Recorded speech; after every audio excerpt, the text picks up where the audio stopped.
हाँ जी, कर दें फाइनली शुरू। एक बहुत ही लंबे अंतराल के बाद नया चैप्टर शुरू होगा। लिमिट्स एंड डेरिवेटिव लगभग लगभग 1.5 महीना या फिर उससे भी ज्यादा किया होगा हमने। उसके बावजूद भी अगर किसी को लिमिट्स एंड डेरिवेटिव नहीं आया तो उस बच्चे का जीवन बेकार। सही से कह रहा हूं। इसके बावजूद भी किसी ने नहीं सीखा होगा लिमिट्स एंड डेरिवेटिव, तो वो एक टीचर कुछ नहीं कर सकता। ठीक है, इतने टाइम में स्कूल वाले 4 या 5 चैप्टर खत्म कर देंगे, जितने में हम एक को घसीटते रहे घसीटते रहे घसीटते रहे ताकि हर किसी को सब कुछ आ जाए। क्यों भाई चिराग, सही कहा ना मैंने? मतलब इतने टाइम में स्कूल वाले 4-5 करा देंगे जितने में हम एक ही कर रहे हैं। मतलब खो गया बैठा बैठा, ये पता नहीं क्या कर रहा है। ठीक है, तो आज हमें नया चैप्टर शुरू करना है, स्टैट्स। नया और सेकंड लास्ट। स्टैट्स में ये बताओ कि तुमने अब तक क्या क्या पढ़ा 10th तक। Mean, median, mode. उससे भी पहले पढ़ाने 9th में बार ग्राफ थे, हिस्टोग्राम थे, पाई वो थे, टैली मार्क्स थे, पिक्टोग्राफ, ओगिव। तुम्हारे था सिलेबस में, इनके तो हट गया था ओगिव। लेस देन और मोर देन टाइप ओगिव जो होते हैं। ठीक है, तो कुल मिला के अगर मैं पूछूं तो स्टैट्स में आपने क्या सीखा, क्या चीज होती है स्टैट्स? क्या मतलब जो हम ये स्टैट्स पढ़ रहे हैं इसका यूज क्या है, बेनिफिट क्या है स्टैट्स पढ़ने का? डेटा को एनालाइज, किसी बहुत बड़े डेटा को मैथमेटिकल फॉर्म में रिप्रेजेंट कर दिया जाए तो एक सिस्टम बन जाता है। उस सिस्टम की वजह से हम उस डेटा को या फिर उसके जैसे और बहुत सारे डेटाज को रीड कर सकते हैं, कंपेयर कर सकते हैं उन सबको। जैसे सबसे बढ़िया एग्जांपल क्रिकेट में देखा है हमने, हाल फिलहाल में वर्ल्ड कप हारे हम लोग, ठीक है ना? देखा था उस दिन फाइनल मैच का, ये भी हारा है। अच्छा ठीक है, हाल फिलहाल में जो वर्ल्ड कप का फाइनल मैच का स्कोर कार्ड था, तो एक ही ग्राफ के ऊपर वो रन दिख रहे होते हैं ना, कि यहां पर एक विकेट गिरा, यहां पर एक विकेट गिरा, क्या कहते हैं उसको हम लोग? जो स्कोर दिखते हैं कि एक टीम का स्कोर पिंक कलर से दिख रहा है, एक का ब्लू से दिख रहा है विकेट के साथ साथ, उसे क्या बोलोगे तुम? लाइन ग्राफ नहीं था वो। 9th क्लास में सबसे पहला टॉपिक था बार ग्राफ, अगला था हिस्टोग्राम, उसका अगला था फ्रीक्वेंसी पॉलीगन। तो फ्रीक्वेंसी पॉलीगन कहना सबसे अच्छा रहेगा उसे। फ्रीक्वेंसी पॉलीगन में क्या हुआ करता था, 10 से 20 का जो इंटरवल होता था उसके मिड पॉइंट पे लगा दिया करते थे। तो ऐसे तो था कुछ उसमें, हर ओवर 1 से लेकर 50 तक के ओवर होते हैं, 1 से लेकर 50 तक के ओवर होते हैं, तो हर ओवर में 6 बॉल होती हैं। तो उन 6 बॉल को 6 ना रिप्रेजेंट करके उनके मिड पॉइंट को वो लोग सीधे दिखा देते हैं कि उसमें उस एक ओवर में कितने रन आए, अगले वाले में ऊपर आए, उसके ऊपर या फिर अगले में नीचे आए, इस तरीके से चलता रहता है ना वो। और जिस ओवर में जहां विकेट आता है वहां पर एक गोले ही बने होते हैं, और एक ही ग्राफ के ऊपर दोनों टीम्स की रिप्रेजेंटेशन होती है।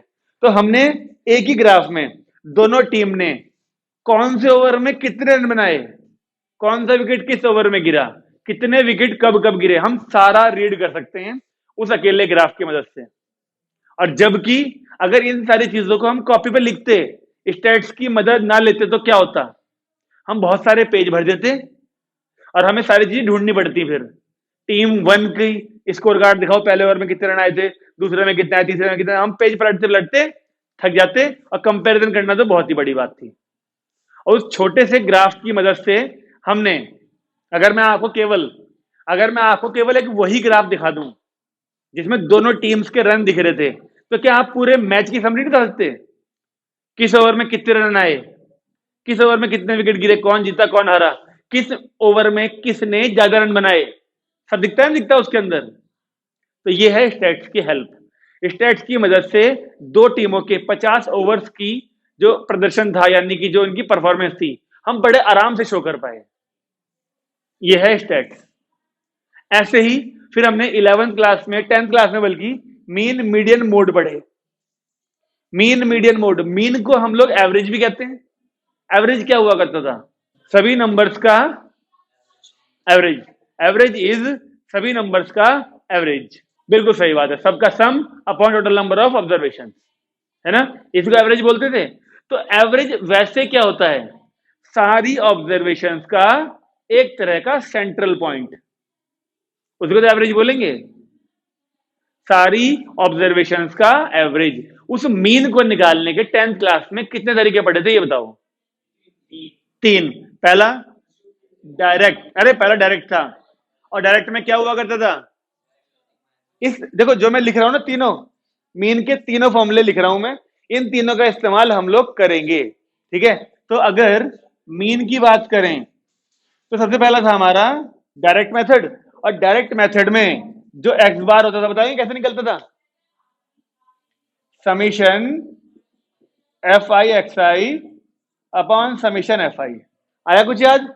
ये फॉर्मूला सबसे इजी था, लेकिन अगर हमारे क्वेश्चंस में जो वैल्यूज हुआ करती थी वो डबल डिजिट में हो जाती थी ना, डबल डिजिट में, तो इससे टाइम बहुत सारा लगता था। फिर इसको डायरेक्ट मेथड कहते थे। ये आसान भी बहुत होता था, लेकिन कैलकुलेशन मिस्टेक होने के चांसेस बहुत होते थे इसके अंदर, अगर आपने सही तरीके से तीनों मेथड्स में कंपेयर करना सीखा होगा तो। इसका जी ठीक है। सेकंड बताओ, डायरेक्ट के बाद कौन सा था? Assumed mean. इसको एक नाम से और बोलते थे, शॉर्टकट मेथड। आया याद? आया ना? बोल दो प्रियंका, सिलेबस से कट गया था ये तो। पिछली बार नहीं हटा था, इस बार हटे। हाँ, ये वाला नहीं, अगला वाला हट गया जो नीचे बोलने वाले हैं अभी हम, ठीक है? एज्यूम्ड मीन मेथड में हम पहले से ही मीन एज्यूम कर लेते थे, पहले से एक मीन एज्यूम करते थे, तो उसमें जो एक्स बार यानी मीन होता था, बताएंगे क्या हुआ करता था? A assume mean plus summation f i d i upon summation f i. कुछ याद नहीं है किसी को? किताबें हैं तुम्हारे पास एनसीईआरटी? खोलो, अगर एनसीईआरटी है तो खोलो। आगे वालों के पास कोई एनसीईआरटी नहीं है? पीछे वालों पे? हाँ ले, तुम ये ले लो, तो बीच में अगले विषय पीछे वालों पे भी नहीं है। चलिए मान लेते हैं कि ये था। इसमें इसमें ए तो एज्यूम मीन था, डी आई की जो वैल्यू थी वो थी x i minus A assume mean. आया कुछ याद? डेविएशन बोलते हैं, डेविएशन इसको, ठीक है? थर्ड नंबर पे था हमारा स्टेप डेविएशन मेथड। ये थर्ड वाला मेथड था। ये थर्ड वाले मेथड में जो एक्स बार निकलता था वो क्या था हमारा, याद है किसी को? A plus summation f i u i upon summation f i into h. बताइए याद है कुछ? नहीं। और इसमें यू आई की वैल्यू भी तो कुछ ना कुछ होगी फिर, एक्स आई यही वाली माइनस ए अपॉन में एच। ये कुल मिला के 3 फॉर्मूले थे हमारे पास। अब देख रहे हो तुम, यहाँ पे यू आई है, यहाँ पे डी आई है। यू आई और डी आई में अंतर देख लो, केवल एच का है अपॉन में। यहां पर यू आई में अपॉन में एच है ना, इसलिए यहाँ इसके इंटू में भी एच आया। वहां पे डी आई में केवल एक्स आई माइनस ए होता है, इसलिए इंटू में कुछ नहीं होता। ये हमारे पास 3 फॉर्मूले थे 10th क्लास में मीन निकालने के। अब आप लोग अपने आप बताइए, तजुर्बा आप लोगों का, इन तीनों में से किस किसने, एग्जाम में क्वेश्चन तो आया होगा ना मीन वाला एक, आप लोगों ने किस मेथड से क्वेश्चन किया था एग्जाम में? हैं? एज्यूम मीन सबने? डायरेक्ट? डायरेक्ट से किस किसने किया? 3 क्या? तीसरे वाले से किया तूने? डायरेक्ट से किस किसने किया? डायरेक्ट से एक, बस एक। इस वाले से किस किसने करा? 1 2 3। और इस वाले से? चिराग तूने किया ही नहीं था क्वेश्चन? किसी वाले में भी हाथ नहीं खड़ा कर रहा है? तेरे को भी याद नहीं आ रहा? अरे उसी की तो बात कर रहा हूं, बोर्ड की, बोर्ड की ही बात कर रहा हूं कि 10th में किससे किया था क्वेश्चन। हाँ तो वहां लिखा हो जाता है कि इससे करो उससे करो, डायरेक्ट तो बिल्कुल नहीं लिखा होगा। डायरेक्ट लिखा था, अगर आया भी हो लिखा हुआ तो ये लिखा आएगा शॉर्टकट, और नहीं लिखा था कि स्टेप डिवीजन से करो, इससे करो उससे करो। हाँ शॉर्टकट लिखा सकता है फिर एज्यूम मीन से। वैसे उम्मीद थोड़ी सी कम रहती है कि किसी एक मेथड का नाम लिख के दें 10th तक, 11th में तो है। लेकिन लेकिन मैं कह रहा हूं इन तीनों मेथड्स में पढ़े तो तीनों होंगे सब लोगों ने, आपने करा भले ही वहां पर ये हो या फिर ये हो। तुम्हारे भी कटा हुआ था? अच्छी बात है, मैंने तो सब कराए थे पिछले साल भी, ठीक है ना? तो तुम्हें पता ही नहीं, जो मैं सवाल पूछने वाला हूं तुम्हें उसका जवाब पता ही नहीं। मतलब मैं इससे पहले कि सवाल पूछूं वो बोल पड़ा वो तो कट है, और ये है वो है। मैं पूछ रहा हूं इन तीनों में से तुमने अगर पढ़े तीनों हो, करा कोई सा भी हो, सबसे आसानी से आंसर किससे आते थे? सबसे जल्दी आंसर इससे आते थे। इसमें भले ही एक या दो कॉलम फालतू बनते हैं, लेकिन जो लास्ट वाले कॉलम होते हैं जिससे ये वाली वैल्यू मिलती है, उसके अंदर वैल्यू -3, -2, -1, 0, 1, 2, 3 ऐसी ऐसी वैल्यू आती है प्लस माइनस करने के लिए केवल। जबकि इसमें एफ आई एक्स आई में क्या होता है? 45.9 भी भाई पॉइंट भी आ जाती है कभी कभी। अगर फ्रीक्वेंसी, अगर वो जो एक्स आई मिड पॉइंट निकाला तुमने, पॉइंट में आ गया वो, फिर उसकी इंटू एफ आई से करो, सारे पॉइंट में आएंगे वो। अब पॉइंट में जब आओगे, आएंगे तो मुझे यकीन है कि हम सही आंसर निकाल के नहीं आएंगे। डिफरेंस आता है? नहीं, नहीं, नहीं, नहीं। ये तीन तरीके भले ही दिख रहे हैं, इनसे आंसर अलग से आएंगे। अरे नहीं, फिर वही बात यार, तुमने भी ये बात फील करके कभी? इसे ठीक से ध्यान नहीं आ रहा क्या कहना चाह रहा है। सुनिए, ये मैंने 3 फॉर्मूले लिख दिया आपके सामने 10th वाले। इन तीनों का इस्तेमाल 11th में है, इसलिए लिखे गए हैं यहाँ पर ये, ठीक है? क्योंकि 11th में सबसे पहला जो टॉपिक है हमारे पास वो है मीन डेविएशन। मीन डेविएशन का मतलब होता है कि, क्या आपको डेविएशन का मतलब पता है? डेविएशन एक्चुअल पाथ से हल्का सा डेविएट होना, डेविएशन ही कहलाता है। डेविएट यानी कि खिसकना, हल्का सा। सेंट्रल वैल्यू होगी, अगर जो मीन है सेंट्रल वैल्यू, तो सेंट्रल वैल्यू से इस तरफ और सेंट्रल वैल्यू से इस तरफ अगर आप वैल्यू ली जाएंगी तो उसे मीन डेविएशन कहा जाएगा। अबाउट मीन और अबाउट मीडियन, ये दो चीजें हैं हमारे पास, ठीक है? तो हम जब मीन डेविएशन अबाउट मीन करेंगे तो एक ही क्वेश्चन को तीनों तरीके से करेंगे और देख लियो आंसर सेम आएगा, ठीक है? हम दिखाएंगे, बकायदा थोड़ी मैं हवा में तीर मार रहा हूं। एक ही क्वेश्चन को 3 तरीके से करेंगे, एक ही डेटा होगा, वो एक ही टेबल होगी, उसको तीनों तरीके से कर देंगे और आंसर हर बार सेम लेके आएंगे। ओके, तो इसको है, हाँ, इन तीनों मेथड से हम मीन निकालेंगे, केवल मीन। आंसर तो अलग आएगा ना, मीन थोड़ी निकालना है इस बार हमें। हम लोग 11th में आगे बड़े हो गए हैं, हमें मीन डेविएशन सीखना है इस बार निकालना। लेकिन उस मीन डेविएशन को निकालने के लिए जरूरत मीन की भी पड़ेगी, तो वो मीन हम तीनों तरीके से निकालेंगे। ओके, तो नोट कर लिया? सबसे पहली हेडिंग लिखिए मीन डेविएशन। क्या आप लोगों को ध्यान है कि हमारे पास किसी किसी क्वेश्चन में फ्रीक्वेंसी गिवन होती थी, किसी किसी क्वेश्चन में फ्रीक्वेंसी गिवन नहीं होती थी। जिन क्वेश्चन में फ्रीक्वेंसी गिवन होती है उस डेटा को क्या बोलते हैं? जिसमें फ्रीक्वेंसी गिवन नहीं होती उसे क्या बोलते हैं? जिस डेटा में फ्रीक्वेंसी गिवन होती है ना, उसे बोलते हैं हम लोग ग्रुप्ड डेटा, ठीक है ना? और जिसमें फ्रीक्वेंसी गिवन नहीं होती उसे बोलते हैं अनग्रुप्ड डेटा, ठीक है? चलिए, पहला टॉपिक है हमारा मीन डेविएशन। तो ये जो मीन डेविएशन मैंने आपको बताया, ये हमारे पास दो कैटेगरी में है।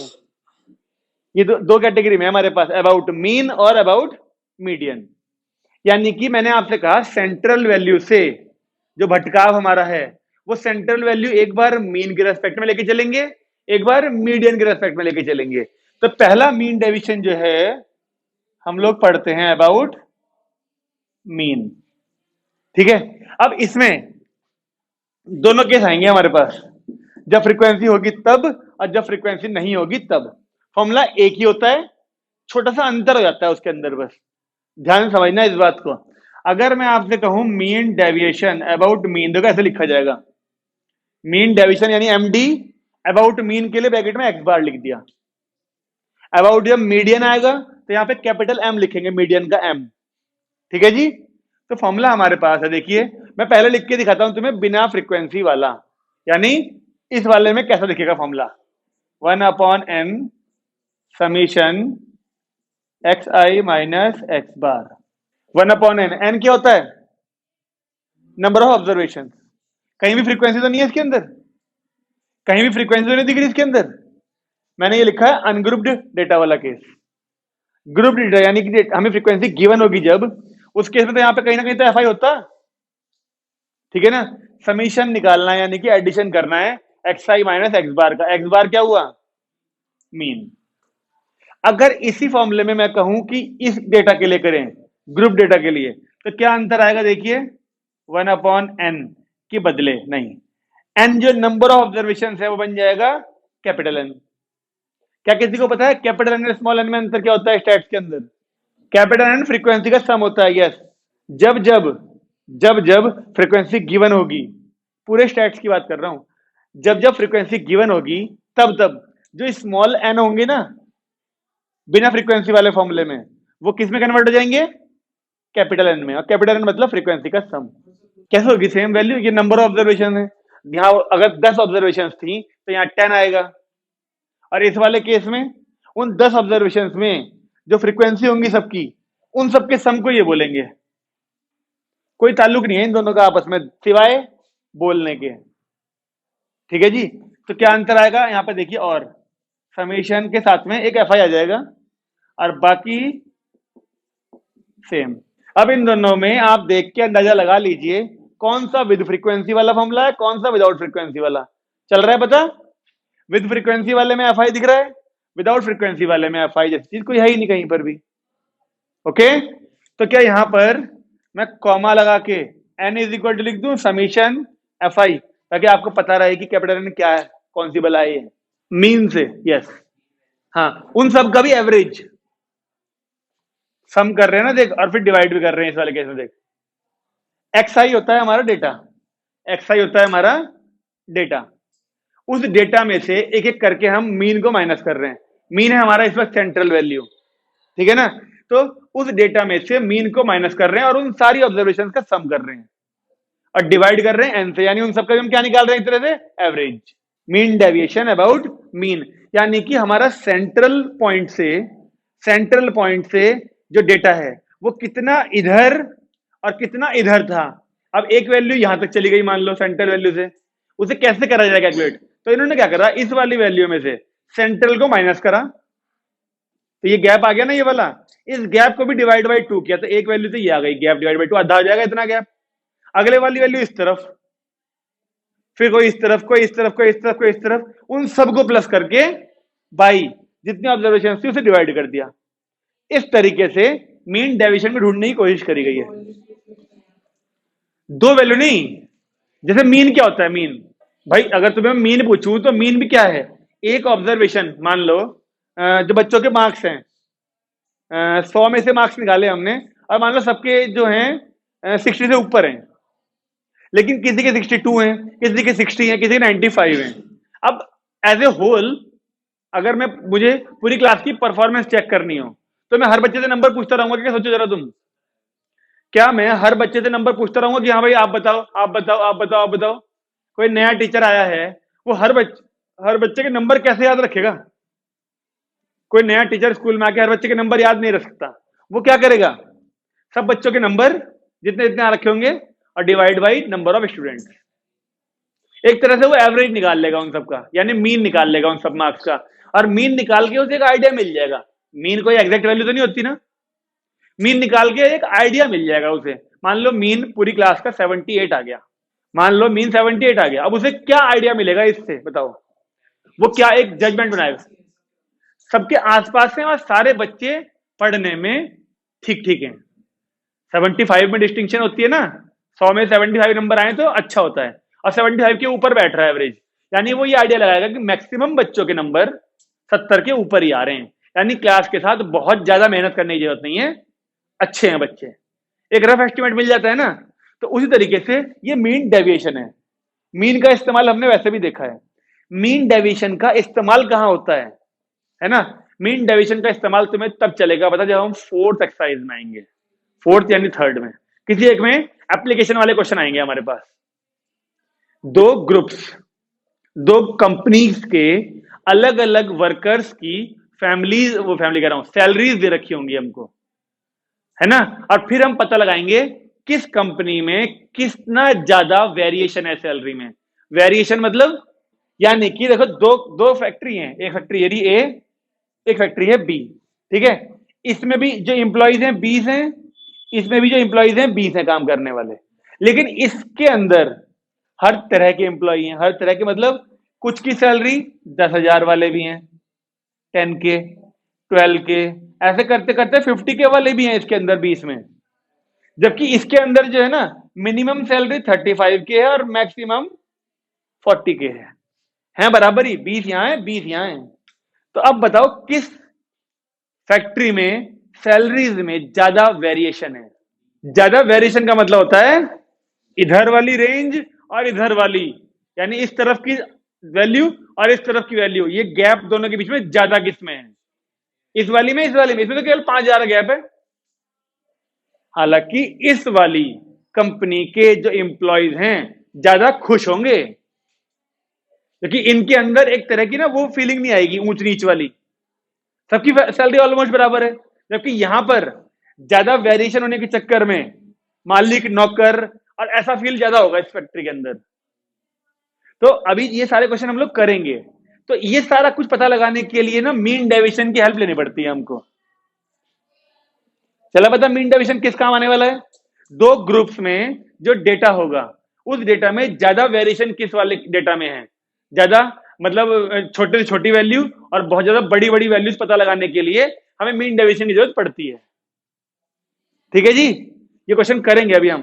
10th तक आप लोगों को कहीं पर भी एप्लीकेशन नहीं सिखाया गया था कि स्टैट्स इस्तेमाल कहां हो रही है। अब 11th में आपको एप्लीकेशन भी सिखाया जाएगा कि जो क्वेश्चन हम लोग पढ़ रहे हैं ये चीज, उसका इस्तेमाल हम करेंगे कहां। नंबर ऑफ ऑब्जर्वेशन छोटा वाला, हाँ, और कैपिटल एन का मतलब फ्रीक्वेंसी का सम। हे भगवान, चलिए क्वेश्चन करते हैं। तो पहले क्वेश्चन देखते हैं ये वाले मीन डेविएशन। अबे चुप हो जा, तुम तब से यही नितारा दो लाइनें। सबसे पहले इस वाले फॉर्मूले पे देखते हैं जिनके पास किताबें हैं। पीछे वाले लाइन में एक भी किताब नहीं है। पेज नंबर 350, पुरानी में ही तो नई वाली है। ये एक्सरसाइज है, हम कब से एक्सरसाइज करते हैं। सबसे पहले लाओ दिखाओ, नई वाली है, खोल के जाए तुम्हें। अबे क्या हो गया इसे, जो कभी कभी आता है ना वो ऐसे ही बगलाता है।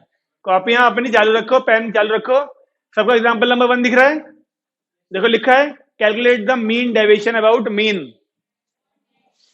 लो, बहुत तकलीफ में हो ना तुम। मीन डेविएशन अबाउट मीन लिखा हुआ दिख रहा है। सबसे पहले एग्जांपल में क्या आपको फ्रीक्वेंसी दिख रही है? नहीं दिख रही तेरे को ना, इसे दिख रही है, ये कहीं और ही है आज। ठीक है, यानी वो कौन सा डेटा है हमारे पास, इन दोनों में से कौन सा केस है? ये वाला। तो हमें मीन डेविएशन अबाउट मीन इस वाले फॉर्मूले से करना है। इस वाले फॉर्मूले से करने के लिए हमें सबसे पहले तो देखो ये चीज चाहिए एक्स बार, और जब फ्रीक्वेंसी गिवन नहीं होती तो एक्स बार करो, सॉल्व करो। एक्स बार क्या होता है? सम ऑफ ऑब्जर्वेशन, कॉपी में करो, अपॉन नंबर। सबका सम करो अपने आप, सारे डेटा को प्लस करो जल्दी से।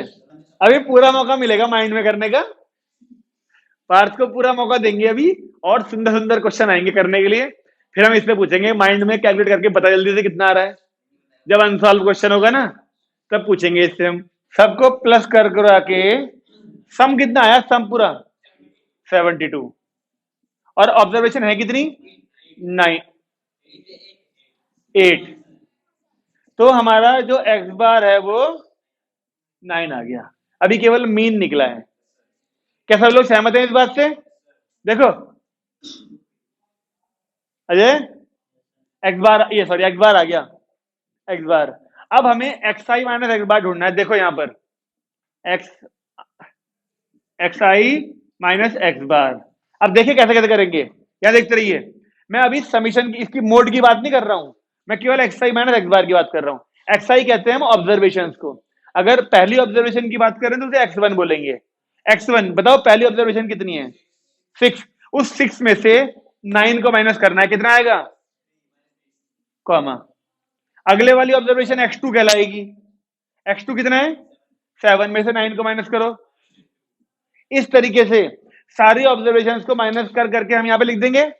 लिख दो जल्दी सबको, नहीं बस ऐसे लिख दो कॉमा लगा के, सारे साइन के साथ लिखना, ठीक है ना।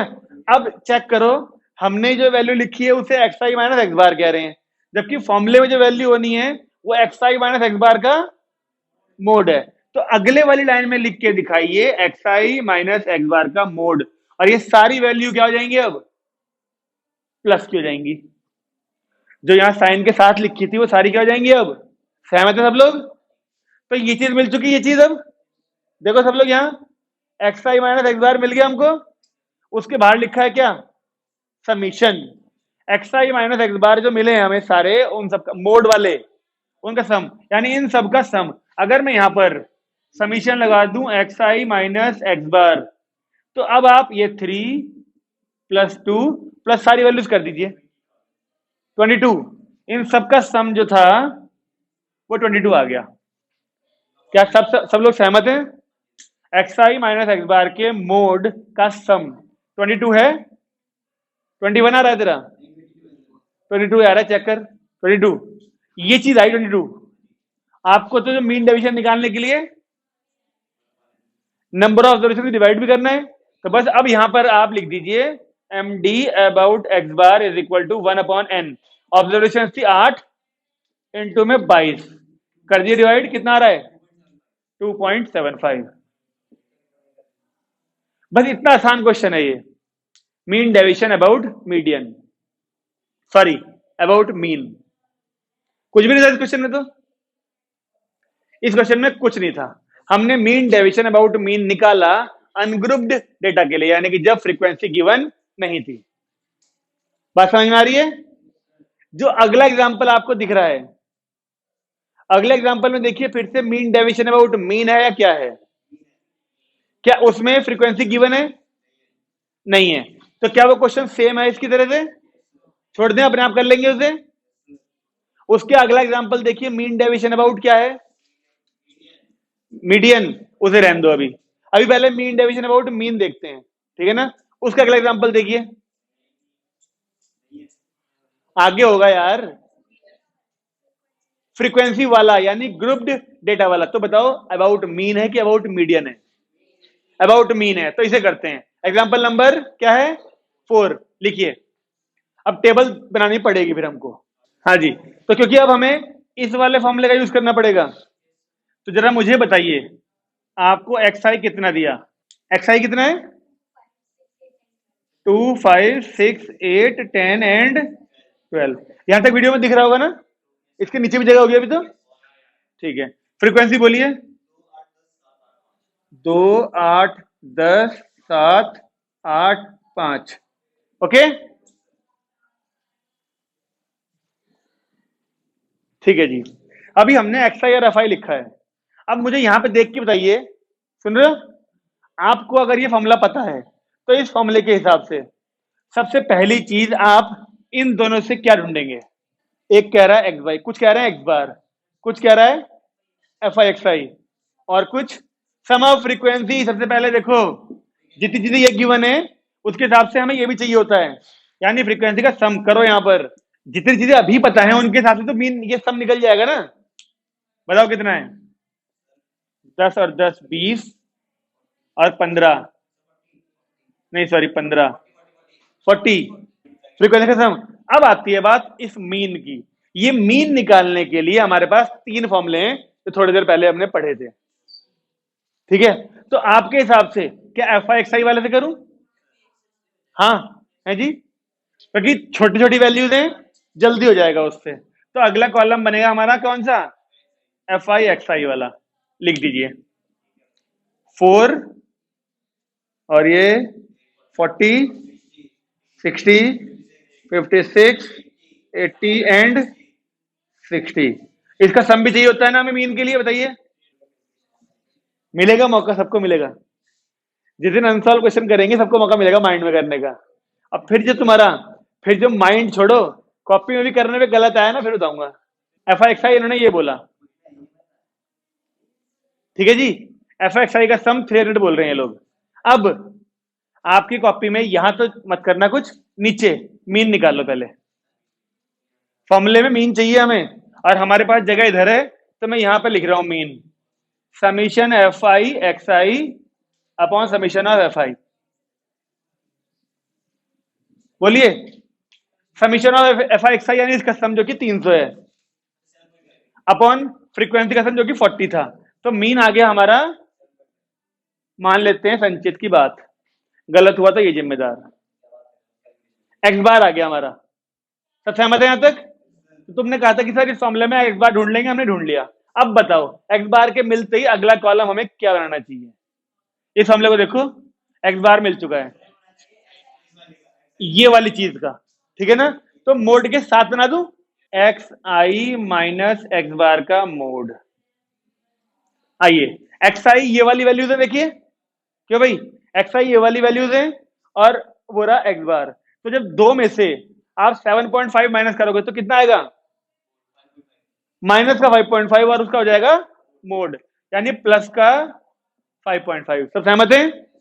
ठीक है। अब 5 में से माइनस करो, फिर वही 6 में से करो तो, फिर 8 में से करो तो, फिर 10 में से, और फिर 12 में से। ये चीज क्या निकाली गई है, देखो एक्स आई माइनस एक्स बार।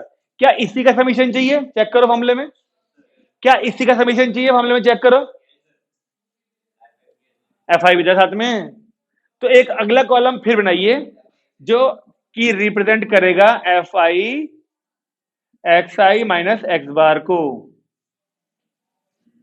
अब एफ आई वाले कॉलम ये रहे, 2 की इंटू करिए x i minus x bar के मोड में, कितना आएगा, 2 इंटू 5.5 इज 11, 8 इंटू 2.5 इज, बेटे ले ले मजे ले ले, ठीक है ना।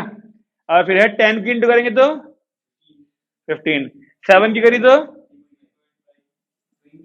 8 की फिर करी तो, ऐसे करके हमारी सारी वैल्यूज आ गई। क्या अब हमें समीशन करना है, देखो फॉर्मूले को देखो, f i x i minus x bar के बाहर समीशन था, यानी इस वाली वैल्यू का सम करिए। अब ये जो बच्चा है ये कह रहा है 92 आ रहा है सम, ठीक है। 20, 40, 60 और ये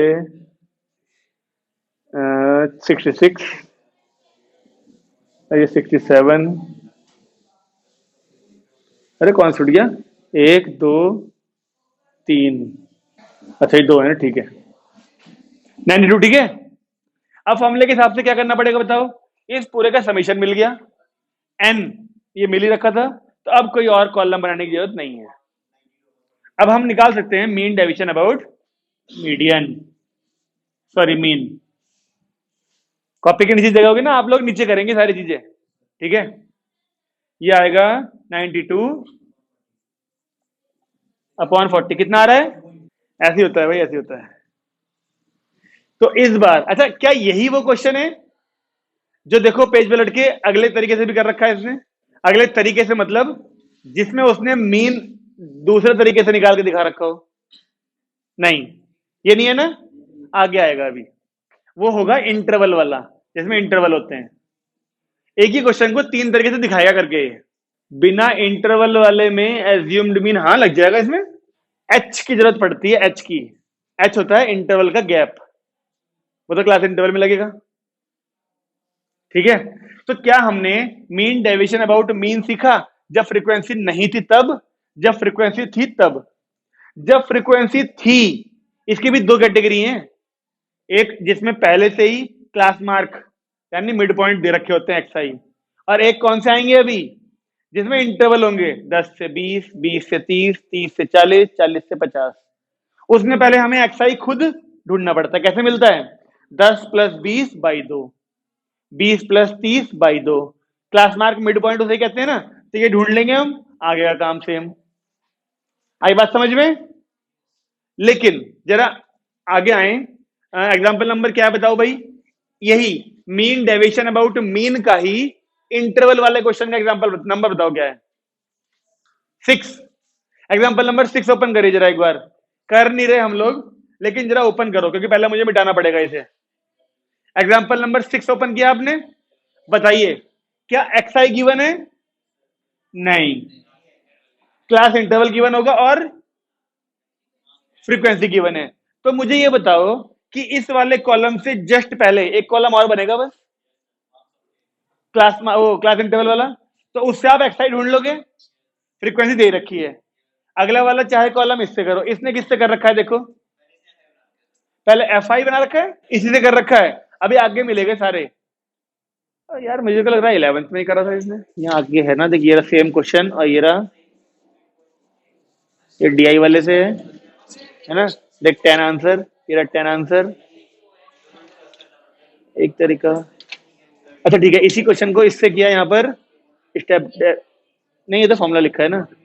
यहाँ पे इसने निकाला x bar f i x i से, फिर यहाँ दिखाया कि करा क्या है स्टेप डेविएशन से उसने। ठीक है, दो तरीके से कर रखा है एक क्वेश्चन को।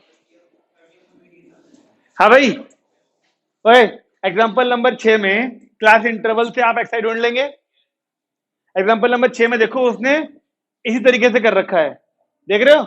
अब बताओ एग्जांपल नंबर 6 और एग्जांपल नंबर ये कौन सा 5 4, बीच में मीडियन वाला होगा। अच्छा कोई एक क्वेश्चन फिर है ना। हाँ, तो 4 एग्जांपल और एग्जांपल नंबर 6 में अंतर क्या है फिर? एग्जांपल नंबर 4 और एग्जांपल नंबर 6 में अंतर क्या है फिर? बस क्लास इंटरवल के अलावा कोई अंतर नहीं है ना। और वो क्लास इंटरवल जो यहां पर आएगा उससे आप क्लास मार्क एक्साइड ढूंढ लोगे और आगे का सारा काम सेम। क्लास मतलब एग्जांपल नंबर 6 में उसने देखा आपने एफ आई एक्स आई से कर रखा है। एग्जांपल नंबर 6 में देखा एफ आई एक्स आई से ही कर रखा है। और मीन डेविएशन का आंसर देखो 10 आ रहा है वहां पर, आ रहा है 10। सब सहमत हैं? तो ये तो हुआ हमारा एक तरीका। हाँ, अगले पेज पे देखो, पेज को पलट के देखो, सेम क्वेश्चन को उसने स्टेप डेविएशन से करा है। दिख रहा है आंसर 10 आ रहा है। देखो दोनों क्वेश्चंस में कैलकुलेशन को चेक करो जरा, देखो कि स्टेप डेविएशन वाले में कैलकुलेशन छोटी दिख रही है कि नहीं दिख रही टेबल के अंदर। तो यही तो फायदा है स्टेप डेविएशन का। डायरेक्ट वाले में हमारे कॉलम कम बनते हैं, टेबल कम बनती है डायरेक्ट वाले में, लेकिन उन टेबल्स के अंदर वैल्यूज बड़ी बड़ी होती हैं। लेकिन स्टेप डेविएशन वाले में कॉलम ज्यादा बनते हैं, यानी टेबल ज्यादा बनती है, पर उसके अंदर बनने वाली वैल्यूज छोटी हो जाती हैं। एग्जाम्पल नंबर 6 ट्राई करिए। वीडियो कर रहे हैं बंद, बाहर हो रही है शादी, ठीक है ना। एग्जाम्पल नंबर 6 ट्राई करो अभी, स्टेप डेविएशन वाला ट्राई करो अभी। नहीं आता? बताइए क्लास इंटरवल कितनी वैल्यूज है देखना इस बार। 7, थोड़ा सा गड़बड़ हो जाएगा ना इसमें। बोलिए क्लास इंटरवल कितने कितने हैं? 10 से 20। पहले एक्साई लिख दें, बताओ। 10 + 20 15, 30 सॉरी बाई 2 यानी 15। अब क्योंकि यहाँ पे कितना गैप है तो यहाँ भी 10 10 गैप चलेगा, ठीक है। ध्यान रहेगी बात ये वाली। अगर यहाँ 10 10 गैप है तो इसमें भी 10 से चलता है गैप। एफ आई बताओ कितना है? 2 3 8 14 8 3 2, ठीक है। अब क्योंकि हम एग्जाम्पल नंबर 8 को कर रहा हूं भाई, एग्जाम्पल नंबर 6 को हम लोग करने वाले हैं स्टेप डेविएशन से। अब आप लोग को ये समझ लो, स्टेप डेविएशन से इस फॉर्मूले में कोई अंतर नहीं आएगा, केवल ये चीज अलग तरीके से निकलेगी। बात समझ में आ रही है? केवल मीन के लिए जो ये फॉर्मूला लिखा था ये अलग हो जाएगा, बाकी सारा काम वैसे ही चलने वाला है, ठीक है। तो स्टेप डेविएशन का फॉर्मूला आपके पास है, क्या था बताइए? A plus summation f i u i upon summation f i into h, ये फॉर्मूला लगने वाला है। तो इस फॉर्मूले की सारी चीजें हमें यहां यूज करनी पड़ेंगी। तो देखिए पहले एफ आई के साथ में यू आई है, और यू आई की वैल्यू मैंने लिख के दिखाई थी x i minus A upon H होती है। तो ये कॉलम तो हटेगा ही हटेगा अभी, ठीक है जी। एक्स आई माइनस एक्स बार तो बाद में आएंगे, अभी ये चले शांति हो गई। हाँ जी, तो इस फॉर्मूले के हिसाब से पहले क्या निकालना चाहिए हमें? एच तो पता है, जैसे ए एज्यूम मीन, ठीक है। और वो निकलता है हमारा एक्स आई में, गिन लीजिए 1 2 3 4 5 6 7 है ना। तो बीच वाली वैल्यू जो भी होगी उसे ले सकते हो आप। नहीं, अगर ये 6 भी होते तो भी 35 45 कोई भी लेके चल लो, आंसर आएगा दोनों से, दोनों में से किसी से भी आंसर आएगा, हैं? वैसे भी कोई सा भी ले सकते हो आप काम कायदे से, क्योंकि ये एज्यूम्ड है तो हमने खुद मानी गई है। अगर आप वैसे आसान करने के लिए बोला जाता है कि बीच वाली ले लो, इसे भी लेके चल लोगे तो आंसर अकॉर्डिंगली ठीक ही आएगा, वैल्यू चेंज जाएंगी बीच में, लेकिन कुल मिला के वैल्यू चेंज होते होते होते होते होते यहाँ पर ठीक ही पहुंचेगा आंसर, है। तो कहते रहो या तो तीसरी लेते या चौथी लेते, फिर जिसको कंफर्टेबली आप लेके चल सको। तो हमने लिया 3 ये 45, बीच में स्टैंग यही है, तो यहाँ पे लिख दें a is equal to 45 assumed mean. ठीक है, अब बताइए सबसे पहले हमें यूआई निकालना चाहिए मेरे हिसाब से। तो शॉर्टकट में होता है डीआई, हाँ स्टेप डेविएशन में होता है यूआई, उस डीआई को अपॉन एच करना होता है बस। ठीक है, तो पहला मैंने कॉलम लिखा यहां पर UI x i minus A by H. करें शुरू, बताइए एक्स आई ये रहा, ये माइनस ये कितना आएगा -30 अपॉन एच, एच कितना है देखो, तो -30 अपॉन 10 कितना आया, ये आई -3। ऐसे ही अगली, ये माइनस ये माइनस ये माइनस ये माइनस ये, सब सहमत है, सब सहमत है, यू आई मिल चुका। अब यू आई की इंटू देखो किसमें होनी है, एफ आई में, तो यहां पर हम निकालते हैं एफ आई इंटू यू आई, ये रहा एफ आई और ये रहा यू आई, कर दें इंटू, -6 -8 0 8 6 एंड 6। सही है, एफ आई यू आई का क्या चाहिए हमें अब, सम। करो यहाँ पे सम कितना आ रहा है, कितनी बढ़िया बात है ना, सम 0 आ गया। सम के 0 आने का क्या मतलब है, अपॉन वाली वैल्यू कुछ भी आए, इनटू एच कुछ भी आए, ये नहीं, ये चीज हट गई बस, ये तो बचेगा। ठीक है, तो यहां से अब अगर हमने एक्स बार निकाला तो वो ए था हमारा कितना, देखो ए है 45 plus 0 upon something into H कुछ भी आए, एक्स बार आ गया हमारा 45। अब वापिस इस फॉर्मूले पे आ जाएं, तो अगर वापिस इस फॉर्मूले पे आए तो सबसे पहली चीज क्या लिखनी चाहिए यहाँ, मोड, फिर से वही एक्स बार निकलते ही ये चीज फिर से लिखनी चाहिए हमें, यानी x i minus x bar का मोड। करिए भाई, एक्स आई ये रे और एक्स बार बोरा और उसका मोड, जो यहां पर यू आई लिखा था अपॉन एच के अलावा सारा वही तो आएगा, यानी माइनस का प्लस का कितना आएगा, पहले 30 फिर 20 10 0 10 20 और 30, ये आया। इसकी इंटू किससे होनी है अगले कॉलम में, f i x i minus x bar से, एफ आई ये रहे, इसकी इंटू इनसे करिए, तो पहले आएगा हमारा 60 फिर से 60 80 फिर 8 जा है ना, नहीं इधर 80 फिर 320 60 और फिर 60, और f i x i minus x bar का चाहिए सम, यानी इस पूरे का चाहिए हमें अब सम, जो कि कितना आ रहा है 400। एग्जाम्पल होने का पूरा फायदा उठा रहे हैं दोनों, हाँ पूरा मौका मिलेगा, कहते रहो सबको अभी, फिर देखेंगे पहली बारी में किसका सही आएगा जब एक्सरसाइज में दूंगा क्वेश्चन। ये संचित जी छा गए आज। एफ आई का सम करो, कितना आएगा यहाँ पर, कितना, अरे तुमने तो सभी कुछ कर लिया पहले, अब बस इस मामले में हमें पुट करनी है वैल्यू, तो मीन डेविएशन अबाउट एक्स बार, ऊपर वाली वैल्यू कितनी आई थी पूरी 400 अपॉन फ्रीक्वेंसी का सम 40 यानी कि 10।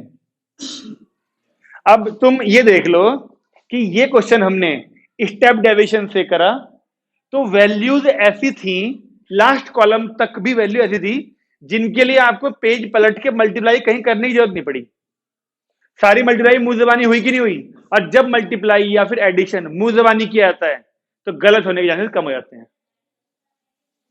इसीलिए मैं कहता हूं कि जो तुम कह रहे हो ना कि 10th क्लास में स्टेप डेविएशन हमने पढ़ा नहीं, देख लो कितना आराम से वैल्यू निकल के आती थी स्टेप डेविएशन से, बहुत छोटी रहती थी वैल्यू, टेबल बन जाती थी भली फालतू, एक दो कॉलम फालतू बनते थे, लेकिन आंसर गलत होने के चांसेस कम हो जाते थे बहुत।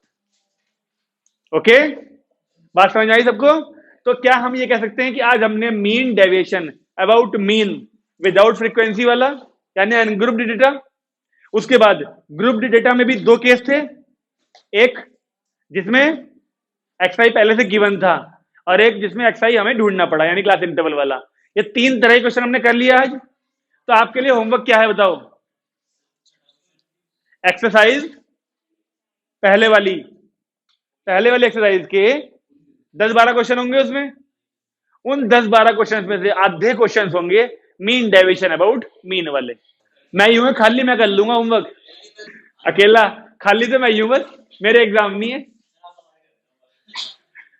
ठीक है जी। तो हर किसी के मैं ये कह रहा हूं अगर जो 8 क्वेश्चन है मीन डेविएशन अबाउट मीन के, तो 8 में से 4 तो हर किसी को लाने हैं करके, और जिसका एग्जाम नहीं है उसे 8 दिखाने हैं परसों। तेरा मंडे को है ना? ठीक है। तुम्हारे शुरू कब है? 16। और आज क्या है? आज तो 8 तारीख है, रोरी जबरदस्ती। तेरे 11 से है ना, और आज क्या है? फ्राइडे है ना, तो आज ही कर दी जाके खत्म इन सारे क्वेश्चन। वो मुझे नहीं पता तू कब करेगा, मुझे इतना पता है मंडे जब तुम आओगे तो जिनके एग्जाम चल रहे होंगे यानी तेरे, तो तेरे 4 क्वेश्चन चाहिए अगर 8 टोटल थे तो। ठीक है ना? और जिनके एग्जाम नहीं है, बाकी किसी एग्जाम नहीं है तुम्हारे, चल रहे हैं, मंडे को भी है। ठीक है। हाँ, तो जिनके एग्जाम हैं वो मीन डेविएशन अबाउट मीन के आधे क्वेश्चन लाएंगे करके। जिनके एग्जाम नहीं है, डीएलएस, एसएचपीएस और शिवडेल, ये सारे बच्चे सारे करके लाएंगे। ठीक है? नहीं तो या तो खड़े होके पढ़ेंगे, फिर चक्कर खाओगे, उल्टियां करोगे। ठीक है ना? तो इसलिए कोई भी फालतू की नौटंकी नहीं चाहिए क्लास में, हर कोई होमवर्क करके आएगा।